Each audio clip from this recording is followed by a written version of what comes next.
Assalamualaikum warahmatullahi wabarakatuh. Assalamualaikum warahmatullahi wabarakatuh. Izin bertanya, di tahun 2012 saya membeli rumah dengan cara kredit via bank X. Saya tidak perlu sebutkan ya. Saat itu saya belum paham dengan transaksi riba. Nah, sekarang cicilan rumah tersebut masih tersisa kurang lebih 6 tahun lagi. Berdosakah jika saya tetap lanjutkan sampai cicilan selesai? Atau saya harus meninggalkan atau menjualnya? Baik. Islam itu bijak, nggak langsung tiba-tiba begini. Ini kan udah 6 tahun katanya, berarti kan berproses nih dalam berjalan ini. Sekarang ditimbang dulu. Kalau hifdzul mal dengan hifdzul nafsi itu kuat mana? Ini ada hifdzul nafsi nih, ini ada hifdzul mal, ya kan?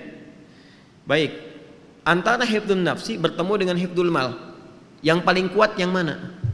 Menjaga jiwa atau menjaga harta? Paling gampangnya gini lah, mencuri itu haram nggak? Apa? Haram ya. Kata orang semua mencuri itu haram kecuali mencuri hati anak bapak mertua dia. Dengan cara yang dibenarkan. Baik, semua mencuri itu haram, nggak boleh. Gimana kalau ada orang lapar, sangat lapar, yang jika dia tidak mengonsumsi sesuatu, resiko kepada jiwanya. Lalu dia lihat ada makanan tuh yang bukan hak dia, diambil itu untuk memenuhi hajat laparnya sehingga terjaga dari serangan-serangan yang berpotensi menghadirkan kematian. Walaupun kita katakan kematian itu ajal, tapi tetap ada sebabnya kan. Baik, apa hukumnya mengambil barang bukan punya orang lain untuk menjaga nyawa misalnya di situ? Tuh, itu ada detailnya lagi, ada detailnya. Nggak bisa langsung disampaikan boleh, entar berapa juta orang pada mencuri itu. Ya nggak bisa begitu, ada turunannya lagi. Itu pernah kejadian di masa Umar bin Khattab. Ya, saking terpaksanya dia mencuri, mengambil buah atau makanan tertentu, dan ketika akan dikisah disampaikan kisahnya, dimaafkan, ma'dzur. Ya, malah balik mengevaluasi, nangis itu luar biasa nih presiden nangis kan. Takut dihisab sama Allah karena ada satu rakyatnya yang kelaparan. Saking takutnya gitu. Ya, sampai kan terkenal kalimat Umar itu, kalaupun ada kambing di satu wilayah terpencil di bagian kekuasaan yang aku pegang, kemudian kakinya terpeleset aku nggak tahu, itu diistighfarin sama Umar.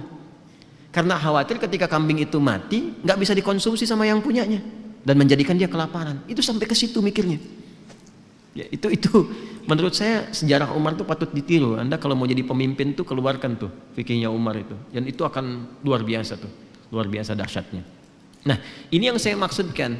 Kenapa saya ilustrasikan itu dulu untuk menarik ke sini. Anda kalau berhenti di sini saat ini, masuk kategori darurat nggak gitu? Ya, kalau diputus nih, putus misalnya, dah selesai. Itu mengganggu kebutuhan primer yang sedang berjalan nggak selama ini? Yang menunjang aspek berkehidupan. Tinggalnya di mana kalau langsung diputusin? Ada tempat bernaung nggak? Nggak boleh ujuk-ujuk begini, tinggalin tuh. Tiba-tiba nanti nggak ada penopang sementara waktu pada saat itu yang disiapkan dan menjadikan kemudian lebih sulit dari sebelumnya sehingga mengganggu keberhidupan. Ini konstruksi ini nggak disampaikan sama beberapa penceramah yang menyampaikan dengan jawaban dari pertanyaan serupa. Suruh keluar dari pekerjaan, langsung keluar jualan pecel lele, pecel ayam atau yang lainnya. Tiba-tiba kegiatannya habis, nggak ada jembatan, malah lebih rusak daripada sebelumnya. Ujung-ujung syariat ditinggalkan, nggak percaya lagi pada Islam. Ada yang begitu. Ada. Saya pernah menangani kasus limpahan. Kasus limpahan. Ini fatwa yang langsung dikatakan keluar, gak boleh, haram, riba, keluarnya. Begitu keluar apa yang terjadi? Dia mencoba jualan, gagal. Akhirnya dia memaksa memisahkan ayah dan ibunya. Ayah yang kena Parkinson, ya, dan sudah stroke, tidak dalam kesadaran tinggi, dipaksa menceraikan ibunya, ibu sambungnya, supaya dia menguasai warisannya. Jadi begitu. Karena dia memilih cara singkat dan dia menempuh yang lebih haram lagi. Jelas ya? Nah, sepakat, riba itu haram. Keluar dari riba ada jalannya. Itu yang harus dirinci. Jelas ya? Maka bagaimana rinciannya? Pertama, timbang aspeknya. Ini yang bertanya ini, lihat, udah punya jembatan belum? Kalau bisa ditinggalkan ini, ya ditinggalkan, sudah, oper cicilan, alihkan ke bentuk syariah. Kan ini bank konvensional punya syariah nih, ada juga yang syariahnya. Tanyakan dulu. Ini solusi yang paling pertengahan. Ya. Ambil, konversikan dari konvensional ke syariah. Nanti dinilai oleh syariah nih. Yang sudah berapa? Biasanya syariah itu akadnya langsung jual beli nanti. Ya, ini dinilai berapa asetnya, harganya berapa, cicilan yang ke banknya yang konvensional berapa, dilunasin oleh bank syariah. Nanti ada skema untuk penjualan. Dari penjualan itu terjadi akad yang dibenarkan.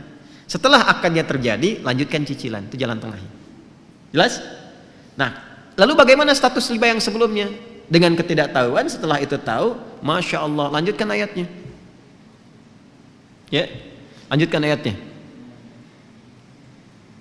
Yang ke kalimat ya ayyuhalladzina amanu taqullaha wa dharu ma baqiya minar riba. Ada? Terus sampai ke bawah sampai ada karangan falahu ma salafa wa amruhu ilallah.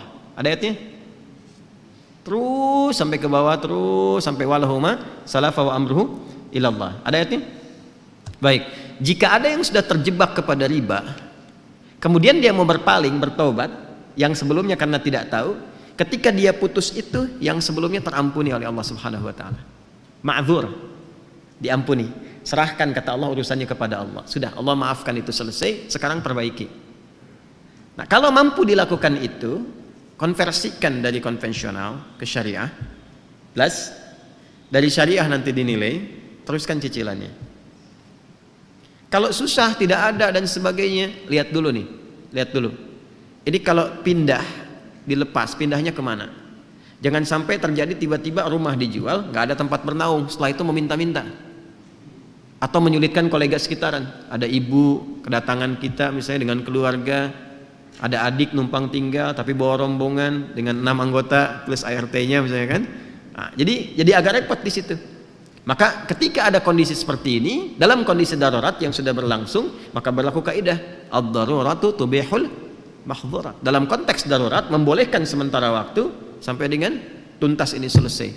Tapi minta kemudian diakadkan supaya akadnya bisa diperbaiki. Flat. Ya, nggak ada tambahan kalau begini, kalau begitu, maka konsekuensinya harus berusaha untuk membayar sesuai dengan temponya, jangan sampai telat sehingga muncul kemudian akumulasi kembali yang jatuh pada hukum yang keliru di situ. Paham sampai sini? Awas, ini konteks darurat ya, jangan disamakan dengan hukum normal. Kalau bisa kemudian kita dapat alternatif, saya pengen keluar dari sini, betul-betul keluar. Oke, saya mau beli rumah kecil aja, sementara, atau rumah dengan standar yang sama di tempatnya agak berbeda. Ya, yang nilainya bisa lebih murah untuk dibeli, tapi keadaan rumahnya nyaman serupa gitu. Dan cukup ketika dihitung. Ini kalau dijual, alhamdulillah dapat yang ini, nikmat dijalani, bebas dari riba, dan bisa diputus di sini. Bisa disolusi. Kalau itu bisa dilakukan. Nanti janji Allah akan mengganti yang itu dengan yang berlipat lagi. Ya, paham ya? Nah, itu 3 bagian ini yang harus saya terangkan. Tinggal melihat ini yang bertanya kepada keadaan dirinya. Jelas ya? Jadi sekali lagi timbang ke keadaan dirinya. Kalau sekiranya bisa dikonversikan kepada syariah lebih bagus. Kalau sifatnya kemudian darurat, maka diselesaikan apa yang harus menjadi kewajibannya ini sambil banyak beristighfar kepada Allah Subhanahu wa taala dan mohon solusi kepada Allah ya, dari sambil proses berjalan sehingga diberikan naungan-naungan pijakan yang kuat untuk segera meninggalkan itu. Kemudian yang ketiga, kalau ada tempat yang bisa digunakan untuk jadi alternatif, jadi pilihan, lebih bagus, jalani itu. Dan jangan gengsi ya, gengsi itu hanya status kemanusiaan aja. Tetap kalau udah meninggal, sama juga. Anda mau yang di komplek, orang bilang kota dengan kampung, tetap meninggal dikuburnya di mana? Tanah juga. Jelas ya? Saya kira saya sudah jawab ini ya, jadi tinggal mengukur, dipraktekkan. Mohon izin, agama itu harus komplit disampaikan. Kalau enggak jadi bencana nantinya. Nggak bisa kita, oh ini ambigu, yang jelas aja yang mana. Yang jelas itu yang saya terangkan. Jelas ya? Yang jelas itu yang saya terangkan. Nanti pilih di mana yang paling berkesesuaian untuk kita saat ini, itu yang ditempuh. Itu jadi jembatan. Paham? Baik.